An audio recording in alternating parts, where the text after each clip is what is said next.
Assalamu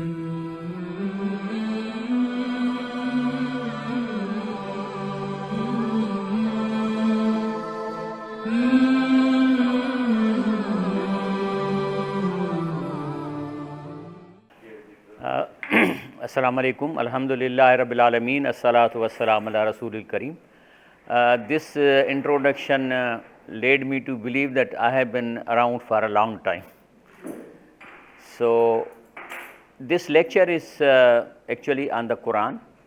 Since Dr. Saab told you that I was in Makkah city for 9 years and completed world's largest water supply project. This water we brought from the sea through desalination, and traveling 200 kilometers we put up tanks on the Arafat, and from there we distributed Makkah. So I had a chance about 9 years in Makkah, so I learned Arabic there, and as a result the aspect of the Islam that I gained was free from all sectarism. This is the reason. Secondly, my passion is with the science also. So today's lecture is about the claim in Quran which Allah says, Sanurihim ayatina. When the word seen comes, it means for the future. Allah says, a time will come, slowly you will be revealed, fil afaq, in the universe, wa fi anfusim, and through your body, DNA, other things, hatta yatabayyana lahum, they will witness and they will find out that innahul haq, what Quran is from Allah, and He is the creator of this Quran, and it is true. This is the topic today. Now actually I have seen that any word in Quran has reflected certain historical meanings. For instance, Surah Baqarah, Ayat al-Kursi, the beginning is A'udhu billahi minash shaitanir rajeem, Bismillahir Rahmanir Rahim, Alhamdulillahi Rabbil Alameen, As-salatu wassalamu ala Rasulil Kareem. Allahu la ilaha illa huwal hayyul qayyum. It means that Allah is alone, full power is His, all property is His property nobody can give you except Him. This is a simple. Al-hayyu qayyum, not only He is alive but also in the power. Musharraf is alive but not in power.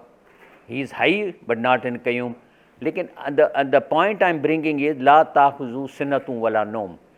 It means that he doesn't sleep, neither he dozes. What is the historical context of these words? There is a National Geographic magazine of 2015. They were showing that in Brazil still there are several rural people, when they are sowing their seed in the fields, they beat the drums for 15 days, day and night. So when he went and asked him, why you are beating drums? He said, we are beating the drums so that the God should not doze. If he dozes, then the devil will come and spoil our seeds. So everything has a context. Now, this is the reason that when Allah subhanahu wa ta'ala uses any word in Quran, it has to be translated like this. For instance, khalaqna means I created. Ambatna means I produced. Anzalna means I brought it from the top. So let us see now. First thing, Allah's claim, my topic, I will show you my signs in the universe, in your body, that you will see, they will see actually, those who don't believe in Allah, that it is the truth. Now, first, وَأَنزَلْنَا الْحَدِيدِ. Hadid means ferrous, iron. It says that I brought from the up down the iron, although the iron is in the earth. But Allah subhanahu wa ta'ala says, I brought iron from the sky. And this word anzalna is coming for many things: Quran, Kitab, Zikr, Rizan, Azab, Malaika, iron, Surah, water, Hukum, Mano, Salwa, Taurat, everything. Now, nobody can say that iron came from the sky. Therefore, I went through all major tafasirs, Arabic tafasirs, Tasheel, Nasikh, Fateh, Qadir. They are saying that iron came from the sky, but not this iron. Rather, it was the equipments that were given to Adam alayhi salam like hammer, mutrka, kulhadi, kodari, ये लेके आया था नीचे. This is they weren't that much away far. लेकिन यहाँ पे in our country they don't translate it as नाज़िल किया, but they translate पैदा किया. अब I can show you this little video if it is.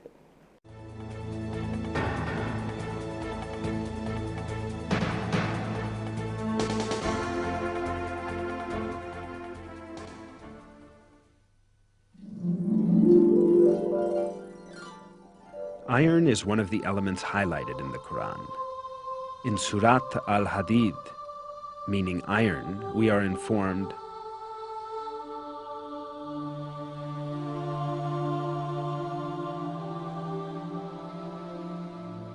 we also sent down iron, in which there lies great force, and which has many uses for mankind.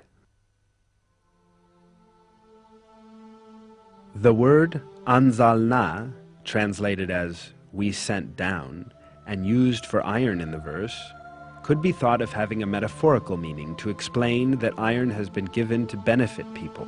But when we take into consideration the literal meaning of the word, which is being physically sent down from the sky, as in the case of rain and sun rays, we realize that this verse implies a very significant scientific miracle.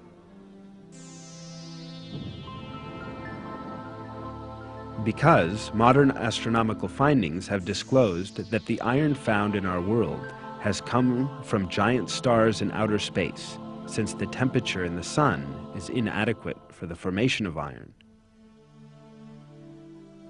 The sun has a surface temperature of 6,000 degrees centigrade and a core temperature of approximately 20 million degrees. Iron can only be produced in much bigger stars than the sun, where the temperature reaches a few 100 million degrees. When the amount of iron exceeds a certain level in a star, the star can no longer bear it, and eventually it explodes in what is called a nova or a supernova. These explosions make it possible for iron to be given off into space. All this shows that the iron metal did not form on the Earth, but was carried from exploding stars in space and was sent down exactly the same way as stated in the verse. Now, as you saw, that it is very lately proved that iron cannot be produced even in the sun because the temperature required. Actually, what happened? Allah subhanahu wa ta'ala created hydrogen, and from hydrogen through fusion he created helium, and for fusion you need lot of energy and lot of temperature. Same was true for the iron. So iron actually was produced in the stars and then it was bombarded into the earth. This is now the another important aspect which I am talking about here. As the science will progress, not only we will understand the Quran, but there are many disputes between the ulama on certain aspects of the Quran are being resolved through the scientific discoveries, which I will give you one example today. You can see that iron actually, it is a ferrous, it has atomic number 26. Atomic number means number of protons in the nucleus, or it means if the atom is not iron, then number of electrons also 26. Whereas its mass number, it is 55, but you can see that its isotope 57. And this isotope is one of the most stable isotope of the iron. For instance, isotope 58 has a very small half-life. So isotope 57 is one of the most, is a critical stable isotope for the scientific community, and it's stable, and there are so many uses of this isotope 57, like many, even the anemia of our blood, it is from the isotope 50. These are all uses of this. Now the surprising thing is this, that if its mass or molecular weight is 57, then the Surah Hadid, Al-Hadid in Quran, its serial number is also 57. You can see it now. So the mass number of iron is 57, whereas the Surah is 57. Now we'll come to Hadid. Al-Hadid means name of the surah. Only Hadid means iron. It comes in the same surah at the ayat number 25. It says that Anzalna al-Hadid fiya ba'thun shadid wa manafi'u lin-nas wa liya'lam Allah man yansuru wa rusulu bil ghaib inna Allah qawiyyun azim, surah number 25. But actually it should be 26. This is my whole point today. Okay, because its atomic number is 26 and it is related to Quran, so it should be 26. It means that I am going to show you that Bismillah Rahman Rahim is part of the surah, it should be numbered. If they will number the Bismillah Rahman Rahim as a 1, then this will become 26. Now this is my topic today. Let us talk about, I will talk about it. But also there is another aspect. This is the Abjad. Abjad is a very historical calculation that Alif has value of 1, Bay has value of 2, and maybe prehistoric. And this Abjad, I will show you that if we are going to count Hadid, 8 is H, Ha is 8, and then you have Dal, which is 4, and then we have Ye, which is 10, and then another Dal 4, then it becomes 26. Although this is pre-Islamic thing, but numbering, these are not random number, they go in series. Alif 1, Be 2, Te 3, Dal, this is how it goes. Now this is Hadith 26. Let's go now Al-Hadid. Al-Hadid, Alif has number of 1, and Lam has Hadith number 30, and then remaining are 26, and this is 57. So this is how the Allah has already indicated the things will come that you will realize that Allah's Quran is the truth. Now we are going to Bismillah again. Allah Ta'ala says in Quran, وَلَقَدْ آتَيْنَاكَ سَبًا مِنَ الْمَثَانِي وَقُرْآنَ الْعَظِيمِ. Saba min al-Masani means such a surah which has 7 ayahs, which is Alham Sharif, Surah Fatiha. He says, I gave you this and also Quran al-Azim, the remaining part of Quran. Now what is this? Let us go to tafsir. रसूलुल्लाह सल्लल्लाहु अलैहि वसल्लम ने फरमाया कि सूरत अल्हम्दुलिल्लाह रब्बिल आलमीन में 7 आयत हैं, जिसमें से एक आयत बिस्मिल्लाह रहमान रहीम है, और वही सबा मसानी और बड़ा कुरान है, यही उमुल कुरान फातिहा करा। इसका मतलब है कि बिस्मिल्लाह रहमान रहीम इज़ पार्ट ऑफ द आया। अब हमारे यहाँ जो सब कॉन्टिनेंट में कुरान आ रहे हैं, बिस्मिल्लाह रहमान रहीम को नंबर नहीं दे रहे हैं, बल्कि वो क्या करते हैं कि जो सिरातल लज़ीना अनअमत अलैहिम गैरिल मग़दूबि अलैहिम, इनको 2 आयतें कर देते हैं, इसको तोड़ देते हैं, which you can not break it. लेकिन अगर आप अरबी कुरान उठाएंगे तो आप देख रहे हैं कि बिस्मिल्लाह रहमान रहीम को नंबर 1 दिया है, क्योंकि इंटरप्रिटेशन भी यही है। और कुछ लोग जो कुरान छाप रहे हैं डर की वजह से नंबर ही नहीं दे रहे हैं, यार है बिस्मिल्लाह इसमें है या इसमें नहीं है, जबकि आई हैव शोन यू कि it is a part of it. अब इस पे जो मैं बताता हूँ कि हज़रत इब्न अब्बास रज़ी अल्लाह ताला अन्हु नमाज में बिस्मिल्लाह रहमान रहीम जहरन पढ़ते थे, और ये फरमाते थे कि ये ऐसी चीज़ है जिसको शैतान ने आम लोगों से छीन लिया है। यानी बिस्मिल्लाह रहमान रहीम is the part of every सूरा, लेकिन यहाँ पे शैतान ने ये आयत लोगों से छीन लिए। आप नमाज में जाएंगे, मौलवी साहब अल्लाह अकबर करके कहेगा अल्हम्दुलिल्लाह रब, और बिस्मिल्लाह नहीं पढ़ेगा।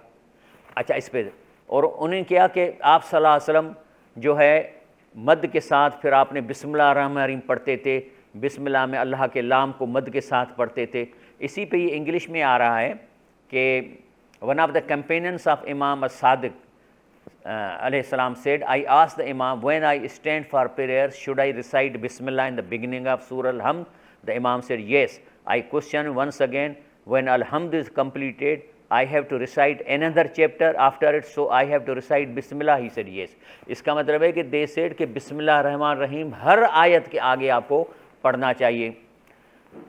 इसमें है कि ये जो बहकई कहता है, अरबी में लिखा है इस तरह का, यानी चुरा लिया शैतान ने मिनन्नास, इंसानों से, आज़म आया मिनल कुरान, कुरान की सबसे बड़ी इम्पोर्टेंट आया वो है बिस्मिल्लाह रहमान रहीम, चुरा ली है।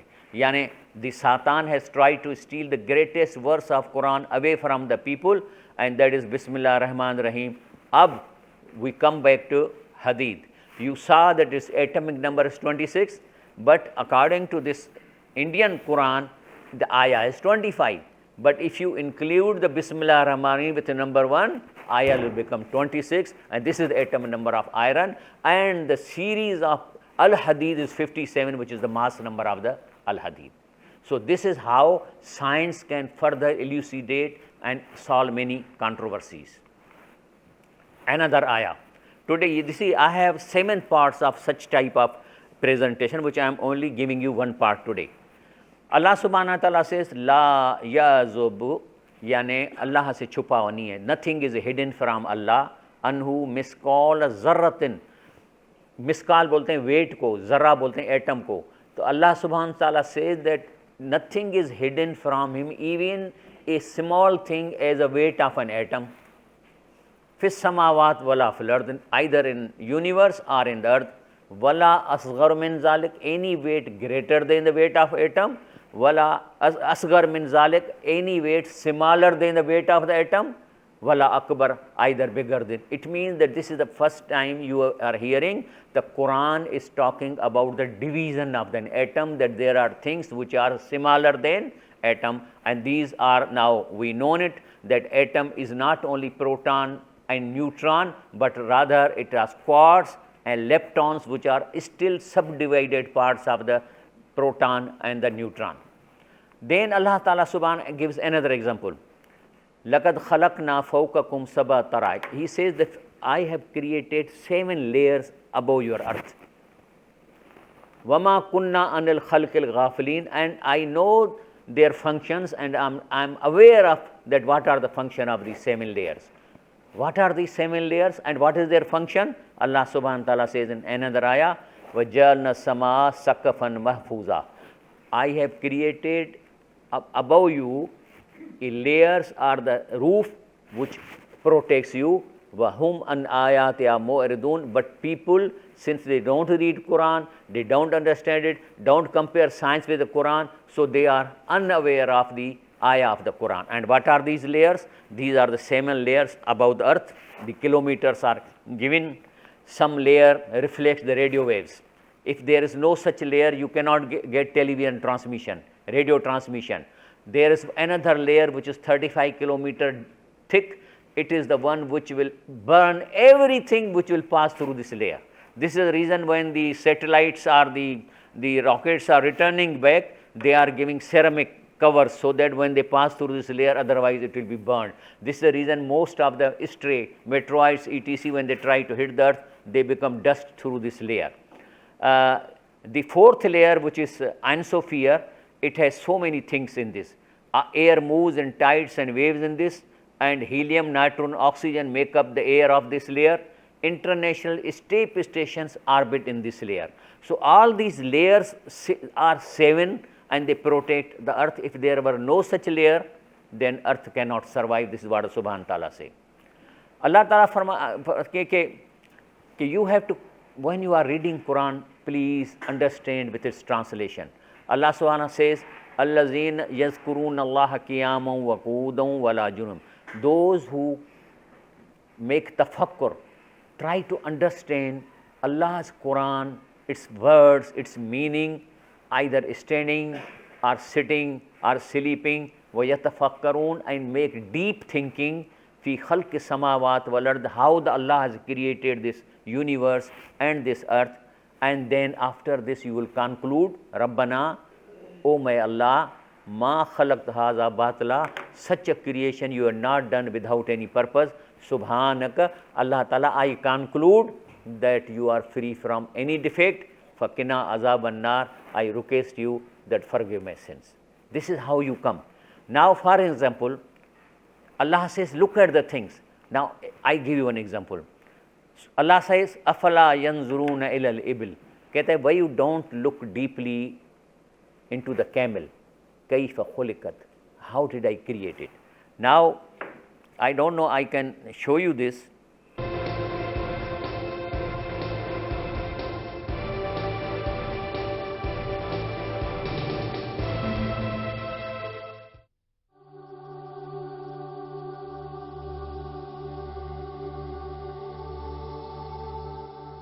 "55 degrees Celsius is a baking hot temperature. Endless sand dunes stretch away into the distance. There are sandstorms that swallow up everything they come across and make breathing impossible. The desert means inevitable death for an unprotected human being caught in it.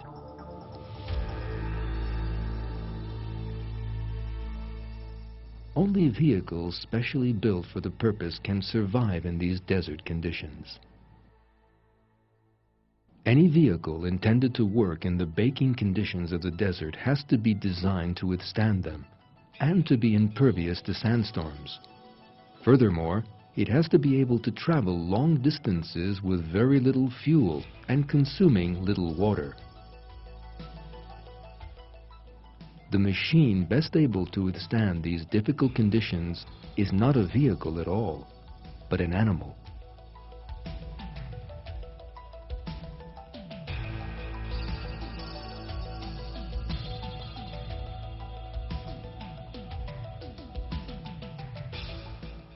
The camel has served desert peoples throughout history and has almost become a symbol of the desert. The heat of the desert is deadly to other creatures. Apart from a few insects, reptiles, and some other tiny animals, no animal can live there. The camel is the only large creature to survive there. Allah has created it especially to live in the desert and to serve mankind. In fact, Allah draws attention to the creation of the camel in the verse,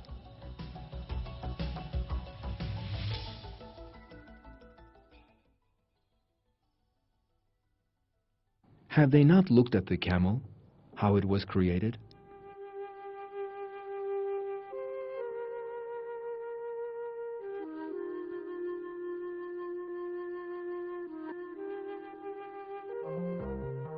When we look at how the camel was created, we see that every detail of it is a miracle of creation.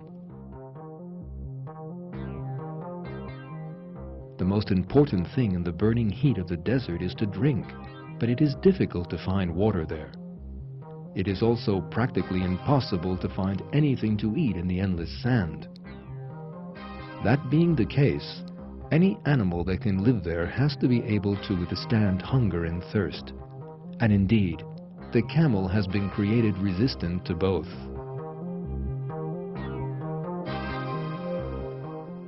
The camel can survive up to 8 days in 50 degrees temperatures without eating or drinking.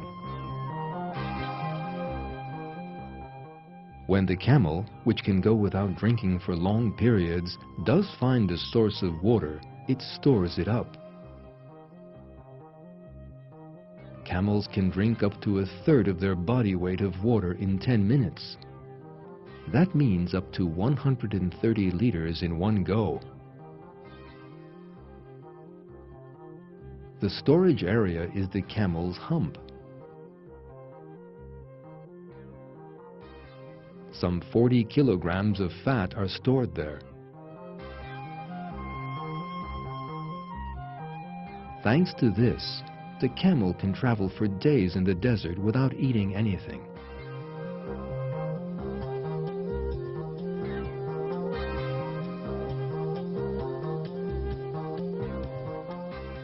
Most of the food sources in the desert are dry and thorny. Yet the camel's digestive system has been created according to these harsh conditions. The animal's teeth and lips are constructed to enable the animal to eat even sharp thorns with ease. Its stomach, which has a special design of its own, is strong enough to digest almost all plants in the desert.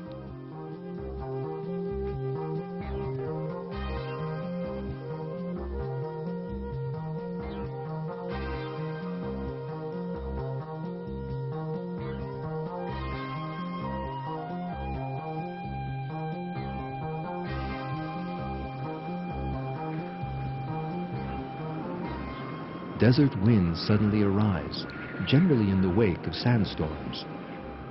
The sharp sand suffocates and blinds. But Allah has created a special protective system in the camel to enable it to withstand these difficult conditions. The eyelids of the camel protect the animal's eyes from dust and grains of sand. However, they are also transparent, and that enables it to see even with its eyes closed.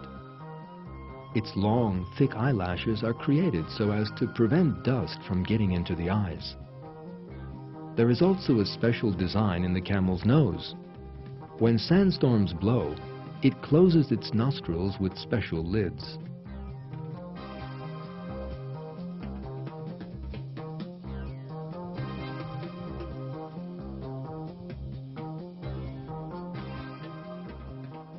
One of the greatest dangers facing any vehicle traveling in the desert is becoming stuck in the sand. But no such danger faces the camel, even though it carries loads weighing hundreds of kilograms, because the camel's feet are specially created for the desert. The animal's wide toes stop it sinking into the sand and function like snowshoes.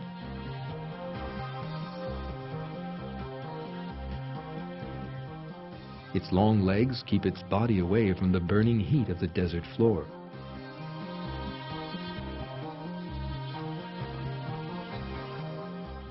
Its body is covered in thick, hard fur. This protects the animal both from the burning rays of the sun and from the desert chill after the sun sets. Some parts of its body are covered in thick protective layers of skin. These thick layers are placed in those regions that will come into contact with the ground when it sits on the scorching sand. This prevents the camel's skin from burning. These thick layers of skin are not calluses that develop over time. The camel is born with them. This special design brings out the perfection of creation in the camel. Let us consider all the features of the camel at which we have been looking. The special system that enables it to withstand thirst, the humps that enable it to go without eating, its foot structure that stops it sinking into the sand, its transparent eyelids and the eyelashes that protect its eyes from the sand, its nose with its special anti-sandstorm design, the structure of its mouth, lips and teeth, which enables it to eat thorns and desert plants, its digestive system that permits it to digest almost anything, the special calluses that protect its skin from the scorching sand, the specially designed fur that protects it from both hot and cold. None of these can be explained by the logic of the theory of evolution, and these and all its other features reveal one evident truth. The camel was specially created by Allah to live in the desert and serve the people there.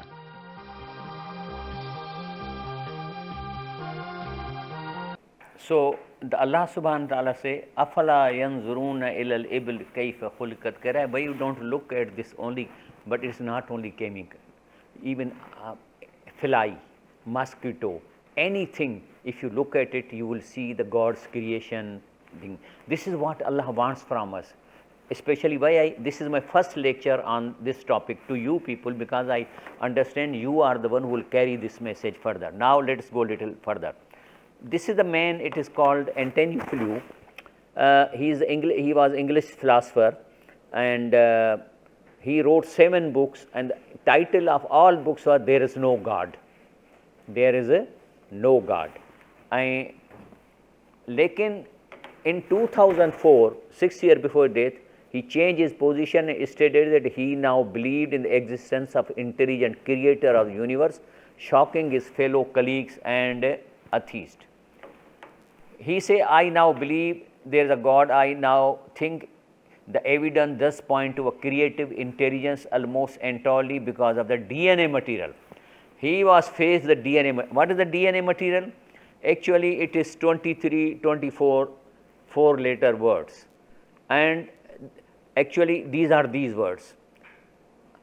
I have taken this from this book which I recently. This professor, he says that this DNA material making several combinations. He gives an example suppose you take any 12-letter English word like my name is Khan. My name is Khan, it's a 12-letter. If you ask a monkey to randomly type, then it will take about how many? 10 raised to 14, 10 raised to power 14 tries by the monkey to do it, and I computed it will take him at least 1800 years to type so many times just to get that my name is Khan, because he doesn't know the word, so he will be randomly typing it. So DNA has 24, 23 characters. How many years will be required to reach to certain protein combination? So this Antony Flew, he went and he says, how can a universe of mindless matter produce beings with intrinsic and self-replicating capabilities and coded? Then he wrote 8th book, which I have the copy of it. There, the same title, but now he is writing there is a God, because science proved to him, especially the DNA, and he found it. Now there was some extracts from him. What prompted to in the recent year to reconsider atheism and to consider that there is intelligent designs of universe. Atheism means not believing in God. So what made you to think like this? He says, I suppose biological discovery at the chemistry that is integrated complexity argument hai. Then ask him what is the purpose of creation, why the God produced. Now he is a scientist. Now he doesn't know about Islam, he doesn't know about anything. They asked him what is the purpose of creation. Then he said, I think the whole purpose of this creation was to produce believers. Produce believer. This is what Quraan say. Quraan say, Wama khalaqtul jinn wal ins. I have not created jinns and humans illa liyabudun, to become my believers and to pray me. And Allah further says, Ma urid minhum rizqin. I am the creator, I don't want any rizq from them. Wama urid an yutimun. Neither I produce them so that they can feed me. Inna Allah huwa razzaq zu quwwatul mateen. I am the one, I am nourishing every of my creature. Now come to the Darwin. Darwin says that from beginning a small cell, and then all diversity, humans, mammalas were produced from this cell. But if you go to the morphology, you can see that Earth was produced about 4.5 billion years ago. But you can see that all mammalas, they came into sudden existence about 450 million years from before. Before there are no fossils. According to Darwin, it started from the day one. But you can see that fossils are only available about 450 million years ago, and before this there is no fossil. It means that this is called Cambrian expansion, Cambrian period, in which everything Allah subhanahu wa ta'ala produced suddenly, not from the beginning, because there are no fossils available. And Darwin was dying, waiting that he will find some fossil which will prove that a little human, some cells, but he couldn't find it. Even today there is no such thing. Now it means there is a God. Now there are 4 shapes, people are divided in 4 shapes about the God. One says atheism, I will take later. One is materialism, means there is no God, everything came by itself. Then there is a deism, it means that God has created automatic system, now he has nothing to do with this world, and he is outside the system and doesn't do anything. And pantheism is a Hindu concept, it says everything is God. So means God is the part of the system. So question is, if he is a part of system, then who created this system? So this is what I am saying, which one we will accept it. So this is, first of all, this is, does God exist? No, then it's a naturalism or materialism. If yes, if God personal or impersonal. If it is impersonal, that's pantheism. And if it is a personal, then is he outside the system doing nothing, everything automatic? Then this is deism. But is he involved with us from every moment? This is theism. Let's say the Quraan. Allah subhanahu wa ta'ala say, Huwa al-Qahir fawqa ibadihi, yursal alaykum hafaza. कहता है I am the one controlling you and then I protect you. You are not dying, it means he is protecting you. Driving a car, the angels are protecting you till the day of the death. You think I am driving the car, but there are several angels that are protecting you. Hatta iza jaa ahadakumul maut. This protection he will take away when you die. Again he says, Kul man yunajjikum min az-zulumati barr wal bahr. Who is protecting you and saving you in the darkness of desert or in the seas? Tad'unahu tadarra'an wa khufiya. And when you are drowning or you are in danger, you call him and you say, Allah Ta'ala, I am pleading you. Or you say to Allah, Lan anja'na, if you protect me, you will save me now, min hazi, from this trouble, lanakunanna min al-shakirin, we will be thankful to you. Then Allah subhanahu wa ta'ala says, Kulillah yunajjikum minha min kulli karbin. Yes, Allah is involved in protecting you from every disaster. Summa antum tushrikun. But I know once you are out of this, then you will say, the doctor was very good, he gave me good medicine, so I am fine. This is shirk. You say, Allah saved me. Then you say, oh, one car came suddenly and he took me away. Thanks to car, but Allah arranged this car for you. This is what it says. Okay. Now, there was a Belgian physicist. He is the father of Big Bang theory. Integrated the observation evidence of red shift into cosmological model. Red shift, it means that when there is a red shift, means things are moving away. Red shifts occur when the things are moving away. So he says that cosmological model based upon Einstein's general relativity, that space itself was expanding. Red shifts occurs means space is expanding. Means tomorrow it will be more wider than today, and yesterday it was smaller than today. So that in turn implies the universe would have been much smaller in the past. Most startlingly, it also implied in the words of the Stephen Hawking that at some point in the past, the distance between the neighboring galaxies must have been 0, means point. And this is the diagram that the universe started from a point. Now, when this expansion scientific discovery came, then the scientists came that the universe has a beginning. Before they say no, it's perpetual. It is coming from centuries and centuries going like this. Now they say it is a beginning. If it is a beginning, then who made this beginning? But they don't read the Quran. Now Quran what say about expansion? Quran saying, Wassama banainaha, and the universe we built with our might and creative authority. Wa inna lamusiun, and we are widely extending it vast. This is the Quran. It says that universe, I am extending it. And this is their discovery maybe 50 years ago. And then they say that this point exploded, Big Bang. And already Quran is talking about this. It says, Avalam yaralazina kafaru. He say kafir who don't believe in God, they don't see it through their scientific discoveries. Anna samawat wal ard kanata aurataka. The universe, earth and the heavens were together in one point. Fataknahuma, and then I expanded them, broke them into parts. English translation, have those who disbelieve not known that the heavens and earth were as one solid mass, joined entity, then we separated them.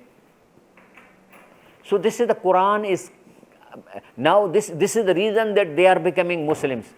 So there is an abductive interference. This is the scientists use this in inference. Hypothesis, major premise, if theism is true, means there is a God, then we would have reason to expect evidence showing the universe as a beginning. Agar God is there, then it means universe has a beginning. Now what is the minor premise? We have otherwise surprising evidence that universe had a beginning. It means we have reason to think that there is a God. So I am ending this lecture because this is part 1. Consequently, the origin of universe would seem to require by the principle of causality or sufficient reason a cause. So now they are coming back to the principle of God, but Quran has already predicted things, and there are many. There are 6 more parts to take you to the Quran and science based on the evidence. इसमें अल्लामा इकबाल ने कहा है कि वो ज़माने में मुअज़्ज़िज़ थे मुसलमान होकर और तुम ख्वार हुए तार के Quran. How many have us read the Quran to understand these things? There is the 9th President Dr. Pandit Shakriyal Dayal Sharma. He wrote one poem on Quran. अमल की किताब थी, दुआ की किताब बना दिया. समझने की किताब थी, पढ़ने की किताब बना दिया. जिंदों का दस्तूर था, मुर्दों का मंशूर बना दिया. जो इल्म की किताब थी उसे ला इल्मों के हाथों थमा दिया. तस्वीर कायनात का दर्स देने आई थी, सिर्फ मदरसों का निसाब बना दिया. मुर्दा कौमों को ज़िंदा करने आई थी, मुर्दों को बख्शवाने पे लगा दिया. ए मुसलमानों, तुमने क्या किया?